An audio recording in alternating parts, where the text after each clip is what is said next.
Avoid the faults of your environment. Throughout our lives, we spend our time around different kinds of people and groups. We take on different identities in roles bestowed upon us by our environment. As social animals, we are a product of a plethora of social variables. Our age, ethnicity, nationality, gender, sexual orientation, education level, status, and so on. The nature of such variables, the internal dynamics of such groups, reflect both positive and negative impressions in the eyes of others. Such good traits and impressions might be admired and adored. The bad ones, however, render us an object of resentment, disgust, or even pity. No group, no matter how civilized, is free from such collective faults, and no man, no matter how virtuous, is fully free from the vices of his environment. When we are young, we are bold and reckless. Susceptible to naivete, we are often fooled into doing things we don't want to, or unable to do the things we so eagerly crave because of our addiction to short-term rewards. As men, we gravitate towards male behavior. When born in a family where lying is accepted or even celebrated, we are more likely to take on such ideas and make them our own. We absorb the energy of our friends. We take on the bad habits of people in our industry, and we project the insecurities of people in our social class.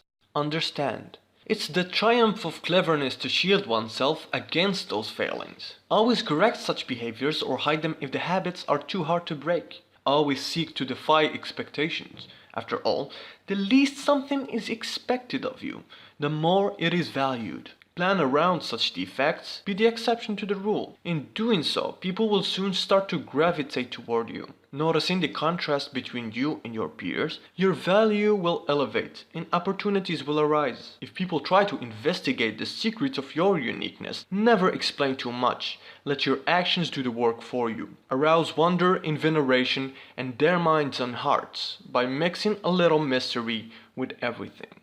Constantly ask yourself, what are the things that turn people off most about people my age? Why other nationalities might dislike people from my country? What qualities people in my social class are often accused of? What negative connotations the actions of my friends spark in others? So, take on the habit of listing all the groups you belong to, brainstorming their collective shortcomings and rank them by level of outside expectation. And finally, work relentlessly to create the contrast. Final warnings. But before we get into that, hit that like button, comment and subscribe. I really appreciate that.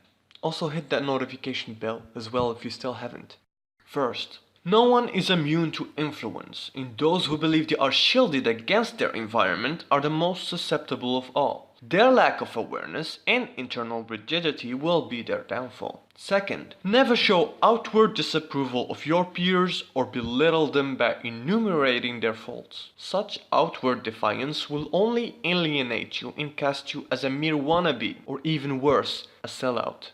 Now, question. What is one bad habit that you and your friends are guilty of doing that you are going to change? Answer that question in the comments section below and let me know what you guys think about the new visual elements. See you guys in the next video.